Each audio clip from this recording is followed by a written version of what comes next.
Mbote na bino baye bazwi libaku malamu ya kolanda ngai epai wapi bozwa maka na ngaka mingi kopesa bino mbote pe kotonda bino matondo mingi pamba tezaka penza lisekite ndenge na lobaka ofande ozoka susi ya Congo esitu mingi na baye bazaka libanda ya Congo koluka oyeba ndenge nini ekole kotambola na ndenge nini tokomi kasi tokoki kosala boni tomonaka pe makanisi na bino ndenge nini yaka nzela WhatsApp pona koyisa biso mama Ange tala place boy mama Ange tala place boy tala boy bolobela pe pona boy e Congo yo e englobe makambo ebele ya mabe pamba te tofandi na système moko pendant 18 à 20 ans pona kobongola mabe pona kobongola bolamu na mabe oya mabe ya bien wana nde babanda kobongola ngo koma mabe e kosala mapeka na mbala moko te po ete Congo ezonga lokwa bamboka nyonso ya pasi makasi po Congo ngo eza visé na bae o balingaka ete Congo ekabwana communauté internationale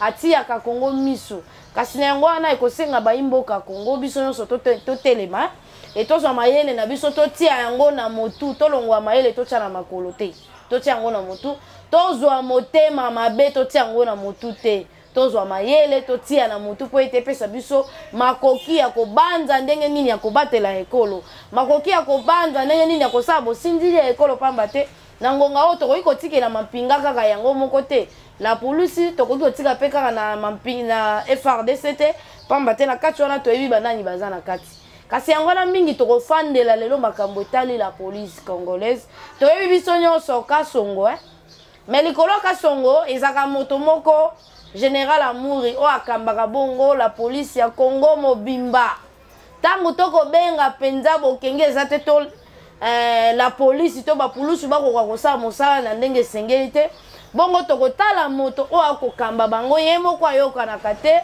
ye moko amonanaka te na ngoma kisasa toyokaka kata mosusu Kasongo kaka ye moko toyebi te aza na retraite ye moko azosala mosala tozoyeba pe azopesa biso pe position na ye te pona ngongo tokoloba na bino wa insécurité koti makasi to efandi makasi po ete la police na biso ezoyeba mosala nango te rôle à la police ezoyebana te devant population na yango wana tango ezozanga nanu makoki to makasi liboso ya population kasi na baye oyo baza lokwa bayini akosala penza mosala na ndenge sengeli na yango wana ekozala tokokota na kati penza ya mozindo ya masolo wana tokobeta susu masolo ya maponomi pamba te bato bakomi kozwa maboma babanzaki teke maponomi koza ezali ole aluka ngonga ya kosangisa baye bakovote apesa maloba ya banda deja kokana soki esalami te soki esalami te maponomi yango tokokende na kati wana nde tokobimisa eske bakorespecte pe ngonga to mikolo oyo bapesi calendrier électoral oyo bandeko ya MONUSCO bakomo senga bazangi mosala kobunda na ba M23 bakomi na bango na makambo ya maponomi bakomi na bango ba spécialiste ya ba élection na Congo et mona mboka na pesi yo mbote zamba ya mbote na benga yo eza ya mibale to ya misato po osi omesani na bayimboka tolingaka bozala oboso ya baitando kwa koyebisa bana mboka sengeli na biso koyoka nini kosala nini pe tobomba nini nengo na pesi yo mbote ya liboso pe na yambi yo malamu mbote madame nazali bongo ndeko Cédric bayebinga mingi na kombo ya maître Cédric Kabiengele Bongongo nazali bongo communicateur ya Génération 4 Génération 4 ezali bongo parti oyo ekambami na mwana mboka Gaston Fumu bongo tobengaka yango Génération 4 mpona nini parce que na Génération 4 tozali kosangisa 4 langues nationaux donc Lingala, Kikongo, Swahili, Chiluba.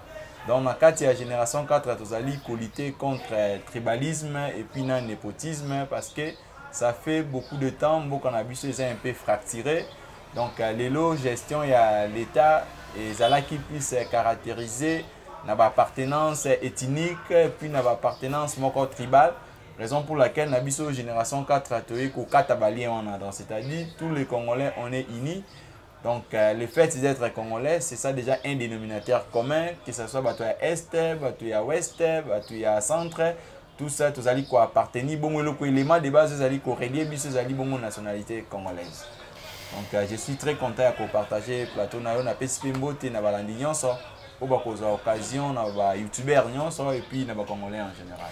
Moi mboka en tant que Tshisekedi hein, mokambia ekolo, tubukotika na mwana mbango pamba te na ngongo oyo tokolamusa bato nyonso tokóma na esprit moko tokóma na niveau moko po ya kotala ndenge nini ya kobatela Congo ya kokomisa Congo makasi po toza très faible liboso nanu ya Rwanda oyo lelo oyo ebongo ya bato oyo baleki Rwanda pamba te Rwanda eza na kati ya bamboka oyo bato bandai komona ngo eloko te kasi lelo Rwanda obeta biso lokola ndembo na makolo tozobeta lisolo ya bokengi entend Tshilombo Tshisekedi yambo asala pe ba mibembo ebele abelelaka ntango asalaka nanu apesaka ndingisa batia état de siège wana ezalaki kosenga na bamboka misusu to na ba territoire misusu ya ekolo Congo ezala bongo dirige na mampinga mpona koluka kosala mpenza bokengi pamba te kuna ezalaki kaka mandoki nde bandai kotambola na nzela ya M23 e atiaki bongo kolakisa nzela moko ya état de siège mpona koluka koyeba eloko wana eutaka wapi bakosisa ngo ndenge nini elelo tozokoba belelaki alobi ete azo remarqué que tango batie mbongo ebele na kati ya état de siège azomona net ezokende te mbongo ezokende a remarqué basoda bazo trahir atali bato bakosala sous des ordres eza la police elelo tomoni remaniement na armée oyo bato ebele bazelaki pamba te mbala azalaki déjà moto oyo abandai kobangisa biso aza likolo ya bamilitaire ye moto akokamba kasi bato bazoyeba basekret ya bamilitaire ndenge nini boni azozanga nguya likolo ya baye oyo akambaka nango wana basisi bongo likambo na ye baye susu na makambo oyo etali biso bakongole tosengi lisusu na makambo etali la police congolais oyo ezaka dirige na Kinshasa oyo ezaka na Kasongo biso nyonso toyebi ebele bayebaka te ke amour azaka likolo ya bato nyonso po toyebi te soki na obi asala mosala te ntango mosusu na kosi mpo nayebi te mpo nayokaka ye te namonaka ye te oyo namonaka eza kaka général Kasongo ntango mosusu bato bakoloba ye te mpo ozala kaka na Kisasa ye aza ya bato nyonso kasi ya bato nyonso na ngongo tokoloba bokengi mpenza ezangi na beteni ebele ezosenga ye moto ya la police asangana na armée po basala bokasi moko kasi tokoyoka te monsieur ndeko amuri akosala mpa mosala na ndenge esengeli nayebi te ezosenga nini baya lisusu kochange na la police to nini bastratégie nini yo koki kopesa to mayele pamba te eza na bato balandaka ta nyonso bakolanda te baoyo bakolanda oyo kosepelisa bango mpona kochange so ntango tolobaka ezaka 100% mpo bazwa te ata mwa 10 mwa 5 tomeka kotia na ekolo totombola bendele ekolo. Madame, vous savez, problème il y a mboka na biso lelo il y a infiltration et puis outil colonial avec un peu ko rectifier le comment on lobby. Outil koloba ete que lelo to zali en Rwanda zali ko sakanela biso to zali kasi to koloba boni ndeko batunso bazali koloba République démocratique du Congo eza fait bete liboso ya Rwanda. La République démocratique du Congo lelo omoni même na ba enquête internationale ba classé armée na biso 8e position. Donc pour dire qu'on est fort. Peut-être il faut koloba ete armée na biso zali vraiment bien organisée parce que en termes d'être efficace quand on est déjà placé dans 8e position, cela prouve à suffisance que nous allons une armée où ils allaient forte mais allons qu'on souffrir plus na eloko na lobaka mingi armée na biso ezali plus ya o babengaka infiltration eza makasi et puis sur ces infiltration là ezali wapi ezali eke tozwi armée na biso eza plus composé na ba belgérant batu mingi oyo ba constituer armée wana bazalaki ba groupe ya ba rebelle lobby lo balongwe rebelle dialogue moko salami mon continent ya koti na pouvoir azwi ba militaire na ya nini a affecté bango na kati ya armée régulière donc c'est-à-dire na armée ya pays quoi ya mboka na biso lobby oyo a agressé kimboka pour que ba récompenser il faut bazwa ye moko ba intégrer na gouvernement bazwi pe bato oyo atambola kina bango ba kotisi bango na armée donc ce qui fait que bazali vraiment na ligne de conduite mon côté bazali en termes idéologie psychologiquement moto na moto azali azwa ki oyo ya formation ce qui fait que intégration on a eza vraiment total té. Donc parmi des solutions moi je suggère à ce que il faut tout ça là au benga kwa toilettage moko nécessaire na kati armée na biso il faut to réformer armée na biso c'est-à-dire il y a plusieurs méthodes autokoki kozwa ba militaire autozana bango lelo ba servir pe pays autrement c'est-à-dire on peut les prendre na lobby ete ba boma na lobby ete ke batika bango ndenge wana mais tokoki kozwa bango to tie bango pe ba affecter bango na ba service na lelo mikola lelo toza komona par exemple mboka na biso côté agriculture eza quoi marché te pourquoi pas kozwa ba militaire nyonso to affecter bango na domaine agriculture to recruter ba nouvelle génération, c'est-à-dire des jeunes république atie ba moi misolo pona bango ba kotisi bango na ba école de formation o ezali ya ba école de formation moko nécessaire, ba école de formation moko ya qualité. Ici à Senga qui coûte yenda forme après ça biso to génération moko future auto la kisi bango même na niveau ya ba programme scolaire na biso. Il est grand temps ya ko réformer yango. Ya ko la kisa été armée ezali lié de réfugiés. Parce que les autres moni même na mabota na biso. Soki mutu ake kozala ake kokota armée to ake la police ezali moto akomi na suka. Donc c'est-à-dire psychologiquement il y a un problème. Pour que tu régler le problème, il faut s'entraîner sur l'école, sur la police, l'école, et l'armée, il faut te passer en plaire. Nous devons même enseigner ça dans l'école primaire. Il y a beaucoup de gens qui sont moto ko servir les thèses comme médecin, ko servir les thèses comme juriste, ko servir les thèses comme journaliste. Moto o azali pe na armée, azali pe ko contribuer na survie à l'état. Par contre, ko pesa bango sens wana comment un patriote akoki ko aimer mboka na ye. Ko aimer mboka lelo na moni esuika kana moto akoti alati costume a commis politicien l'année la kisi ka suffisance qu'il aime le pays. Ko aimer mboka lelo c'est limité quand ngano ndete na itando ikebo tali koloba. Mais tozali ko tenir compte de ba déclaration bazana est. Ce sont des éléments au photo impliqués na mitu ya bana na biso la génération future. Moi, je pense qu'il faut faire ce qu'on appelle valer, promouvoir l'école militaire, l'école de la police. Pourquoi pas d'instaurer même des cours militaires, des cours de la police dans le niveau de l'école primaire. Pourquoi pas d'instaurer même ce système-là dans l'école secondaire. Ça va encore résoudre les problèmes. Oui, c'est vrai, madame. Lelo Namikola, lelo, un patriote congolais, Azali Kolingambo Kanae, la police congolaise est aussi correctement. Vous allez sentir une inefficacité à la police. Vous savez, oui, c'est vrai, il y a un problème, il y a effectif, pose problème. Quand Otali est dans la police, il est là, il a retraité. Comment mutu oye baka papa moko zalaka bébé, moi na moke, si lelo koli, papa na 80 ans, 70 ans, azara liboso ya alata kateni ya policier. Azali toujours qu'au servi. Pourquoi pas aussi ce qu'on appelle la permutation de la génération aussi dans la police, qu'on rajeunit rien. Toïko Kendelelo, la police va comme dans le service à chinois, va comme dans le service à indien, dans le service à libanais. Au lieu de servir l'État, n'a pas souci il y a des vides, n'a pas souci il y a des sucettes au moment au Kouti, policier kakami balé to misato. Mais Azali ko géré étendu Mobimba où Azali n'a plus de 4000 plutôt 4000 5000 habitants. Vous imaginez quel service qui va rendre à la population. Bokei policier commandant à la police à Sala 15 ans 20 ans ici comme encore. A comment comme il a dit madame Kuluna. A comment coopérer na ba maman nganda lotoko. Qu'est-ce que vous attendez là-bas? Vous savez là où est place inefficacité négligence. Moi je pense qu'il est grand temps, il y a qu'à réorganiser notre police. Il est grand temps à réorganiser notre armée. Il y a qu'à réformer yango, to lukato bandela yango. Parce que autres ali produit ya outil rébellion, ya outil koto bo sangisi sans idéologie, bo che bango wana, to bo tindi bango ba mona esa bo kende ko défendre. Lelo, excusez to kei même, tout le monde a kana mikili ya poto o ba benga service d'intelligence. Biso lo to komi na ANR, to benga ANR. Qualité de service ni ANR eza ko rendre biso. Vous verrez madame, to vandi na terrasse, to zo mela secret to bière. Mutu ya ANR pour intimider bato abi bato moni ngai. Ngana za agent ANR, est-ce que mutu service intelligence. Alo baka libosa bato ke ya za mutu ya ANR, c'est déjà un problème. Mutu ya service de renseignement a continue à venir mon robo esongolo. Et lo kaliboso quartier mba identifier papa na sa kana ANR. Tina no lisuni. Oza kosa musala mon côté. Donc pour vous dire que moi je pense qu'il y a beaucoup de choses à revoir dans ces pays.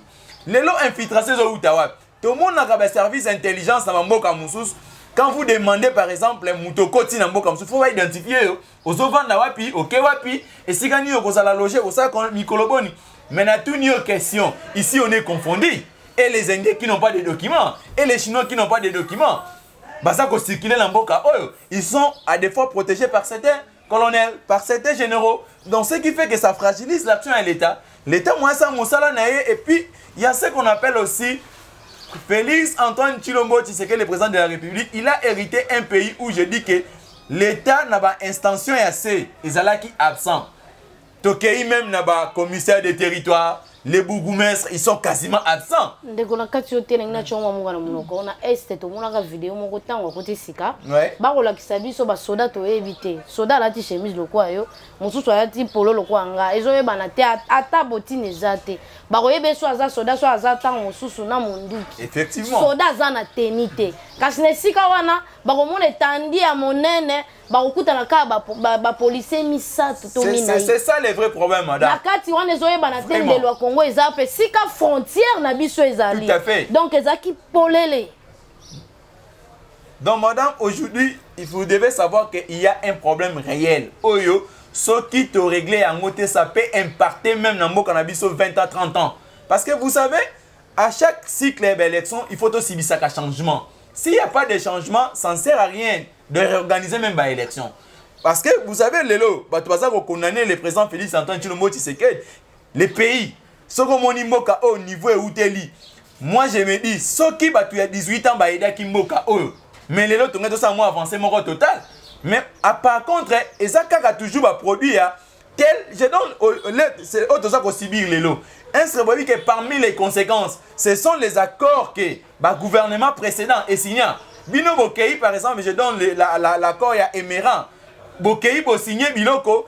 Bokabeli ba Rwandais mboka na biso les conséquences nango babi que quand vous signez les papiers boye bango conséquences juridiques nango lobi bino bo signera kaka bokei l'accord du M23 l'accord du 23 mars 2009 aujourd'hui ezali ko produit ba conséquences les gens qui ont signé ba nani ndeko na biso mwana mboka Raymond Tshibanda asa à l'aise lelo akoma calme yo kana kali société bana poto mais aujourd'hui ce sont nos frères de l'Est qui baza ko compatir tokei lelo bato oyo ba signé accord wana émirant lelo baza très à l'aise hein mais tel comment ezali ko engendrer ko produit ba conséquences donc pour dire que maman nous avons l'obligation de revoir d'abord hein, sur le plan ya ba test il faut donc ko revoir ba test de le signement na mboka na biso il faut quand même comme on a l'habitude ailleurs tout le monde quand un pays elingi ezo accord moko boisongolo il faut tout le monde ba rendre en public. Bato bazoata kozwa connaissance na yango botengi ba parlementaire ba yebi yango na niveau ya Sénat ezali discuter ce sont pas des accords bozu Raymond Tshibanda bo préparer bozu obotier botindi bango parce que ils sont des amis fidèles ou soit chef de l'État. Moi je pense que lelo na mokolo lelo les conséquences que nous subissons aujourd'hui maman ezali biloko ya mabe o signer kilobi parce que babi mikanda ekangaka. Nengo tamu akana vina avant de signer papier, il faut au commis esclave via la signature na yo.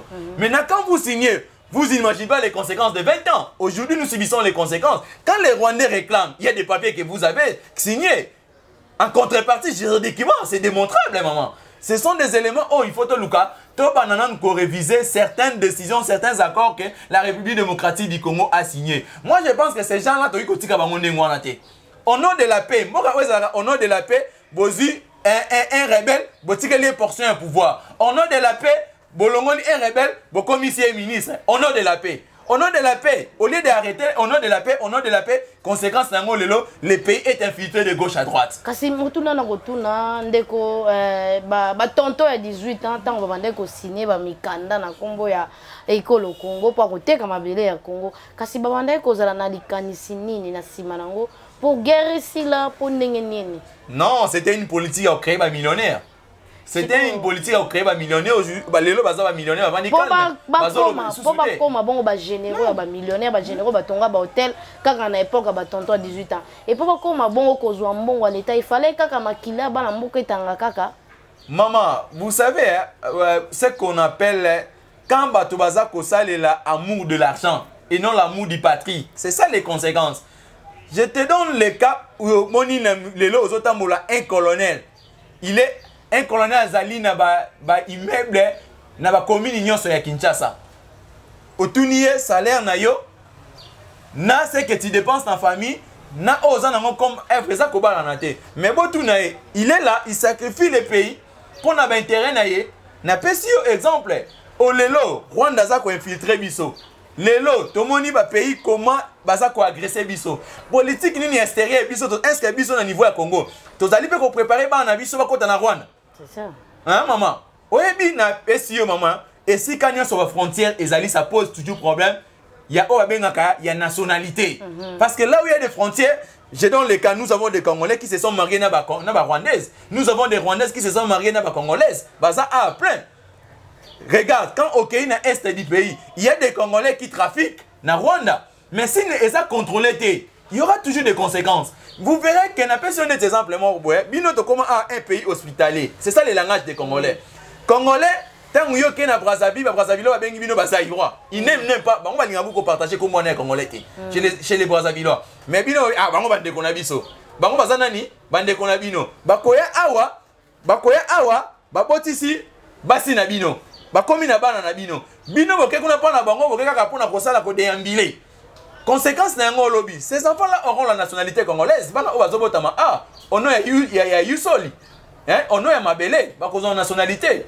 Maintenant, bino tango bango oya bino bakei kuna bino bobike non, la nationalité congolaise est exclusive. C'est ça les conséquences, non? Bango babotisi bana bino bapesi bango na nationalité na bango, na ya bino, tu comprends? Mais quand elles arrivent ici, ils n'ont pas la nationalité. Ce qui fait que nous on a abandonné nos enfants en Europe, on a abandonné nos enfants en Rwanda, on a abandonné nos enfants dans le Congo Brazzaville. Bino bozaka bino tebiso batabolingo. Basa bande konabino, est-ce que bango ba Rwandais nous considèrent comme ses frères? Donc, moi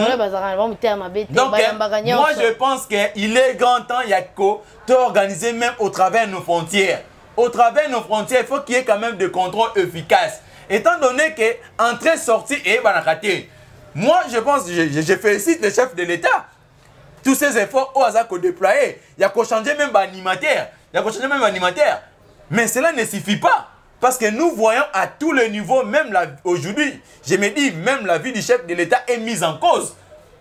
Parce que de gauche à droite, quand vous allez à Maïno, mais quand vous allez au Congo-Brazzaville, on est encerclé par des personnes non identifiées. Et puis ces gens-là sont même ici à Kinshasa. Dans l'école de langue, ils apprennent la base pour apprendre la langue. Tu vois comment le pays est désordonné. Au niveau même des quartiers, n'en parlons même pas, les chefs du quartier ne savent pas même qui banani bakoti, banani babimi. C'est ça, en tout cas, tout ça qu'on vit en français, bien dans la débandade total. Il faut tout éviter d'abord, il y a qu'on reconstruire l'État à un niveau assez. C'était ça le grand travail à faire.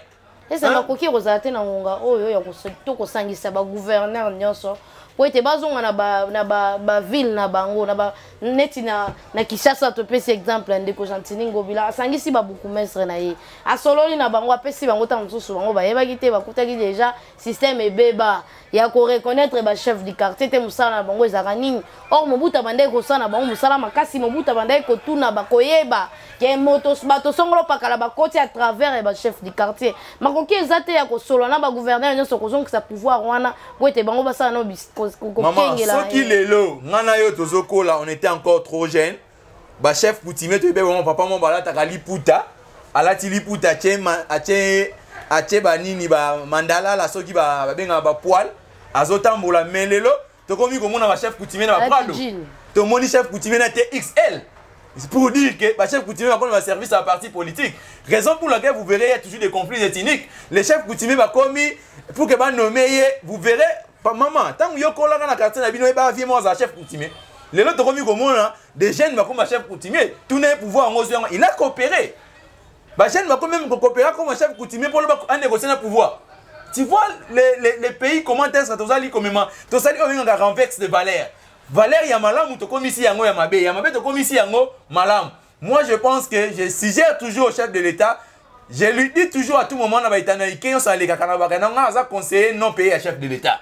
Je conseille à chef de l'État, je n'ai pas un salaire, je n'ai pas un salaire à protéger. Non, mais moi mon souci est que les Congos et que les Liboso. Moi mon salaire c'est le Congo. Parce que je n'ai pas une autre nationalité. Depuis Nabotama, j'ai que la nationalité congolaise. Mes enfants auront que cette nationalité-là. Donc je n'ai pas intérêt, il y a que ça la flatterie, je n'ai pas intérêt, il y a que ça la Kidjalelo. Donc, tu es pour nous sauver la République. Donc, tu as quand même moi volonté au chef de l'État d'aller manifester. Bisopé à niveau à cette idée. Ce qui te dit, il est grand temps, il y a Koluka revoir. Moi, je pense même dans la tête de la police nationale congolaise, il faut mettre un bateau dynamique. Moi, je félicite les messieurs qui est nommé actuellement.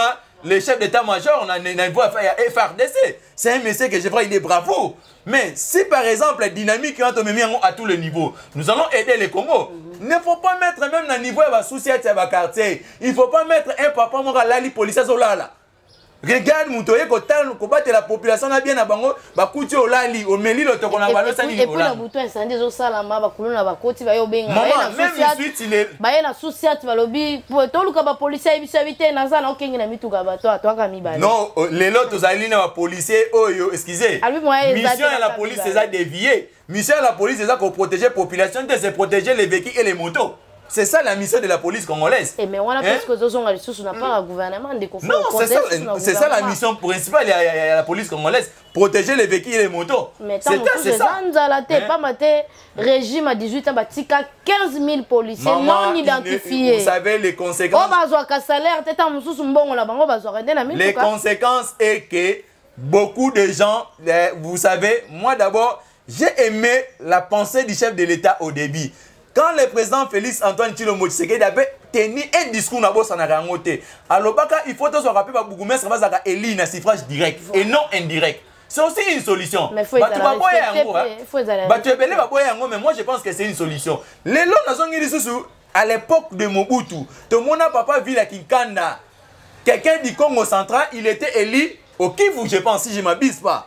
Azaki élu député, mais les lots comme pour être député, il faut être fils de Maïnom. Pour être élu député, il faut être Kassaïen. C'est anormal. Quelle république nous voulons construire?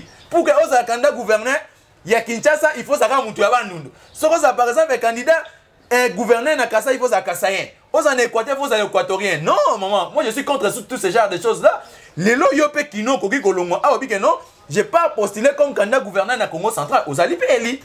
C'est ça le Congo que nous voulons. Parce que conséquence est engendrer les division haine au Congo imaginer. Et ça dit qu'on crée le conflit ethnique au Congo imaginer. Vous verrez les chefs coutumiers et comme il y a nous. Non.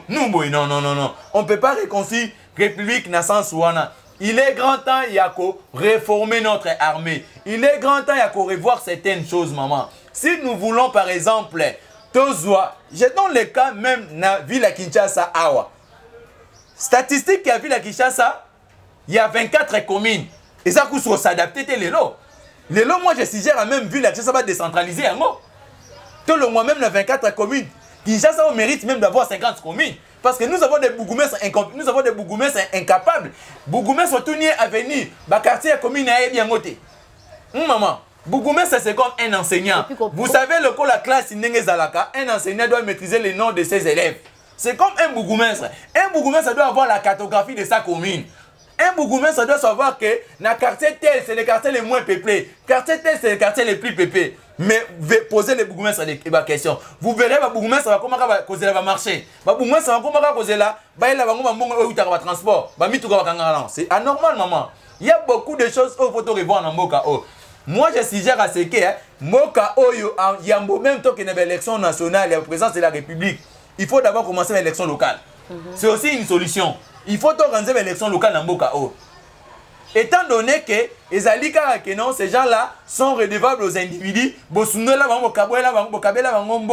c'est ça la conséquence. Chef coutumier, il faut réorganiser. Les lots qui chef coutumier commis, parmi les méthodes, parmi les modes d'entrée au gouvernement. C'est parmi les modes d'insertion au pouvoir. C'est aussi être chef de coutumier. Député, c'est comme ça. C'est comme ça, maman. Il faut revoir certaines choses. Loi ezali reconnaître le pouvoir coutumier ancestral. Mais Balobi était même toqué au Lelo. Mibe Kolobi, les sols et les sous-sols appartiennent à l'État. Les sols et les sous-sols n'appartiennent pas au chef coutumier.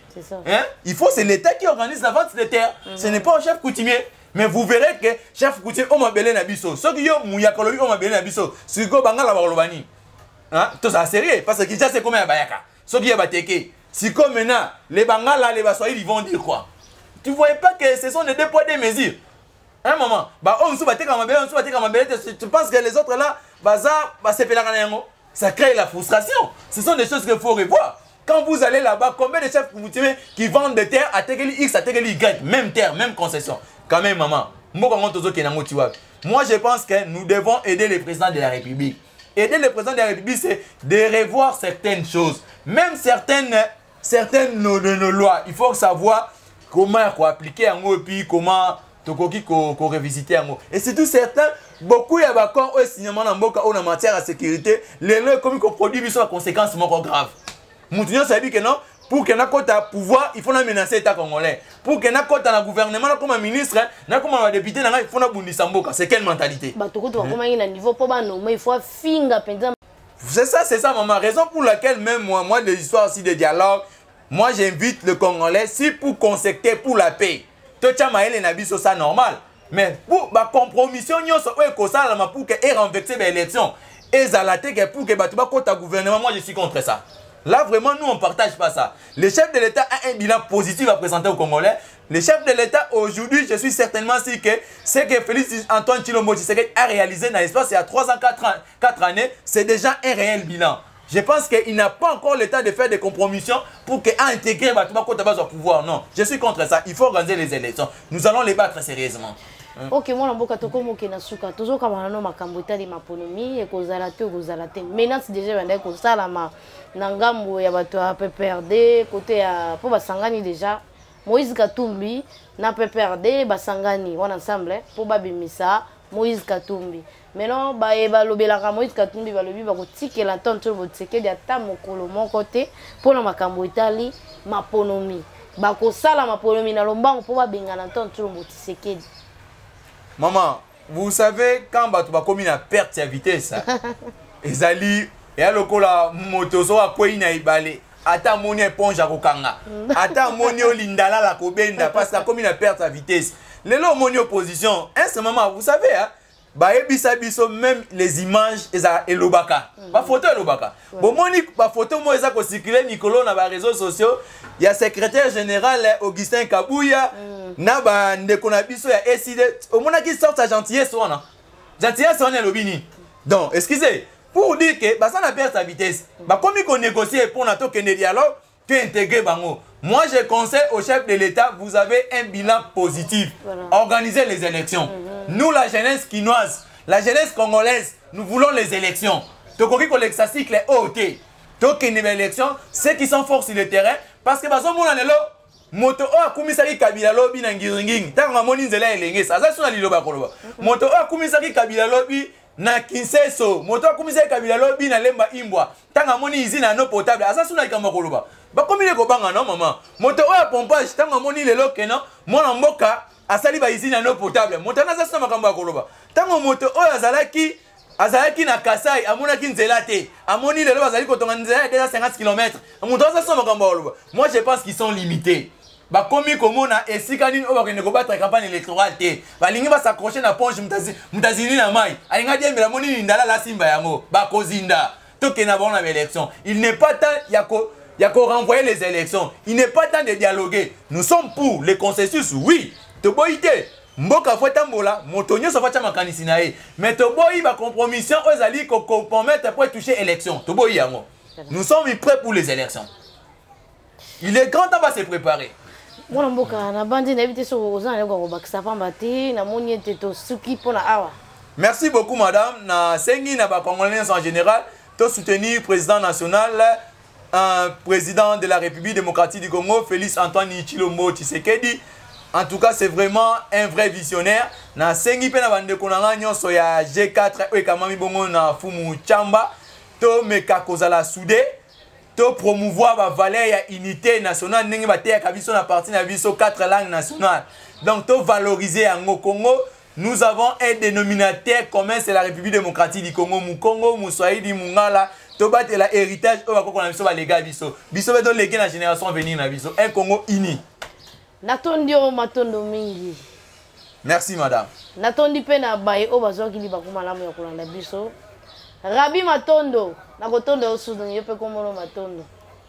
Eh, oida modelo kotala ngala todio pe Matondo mingi.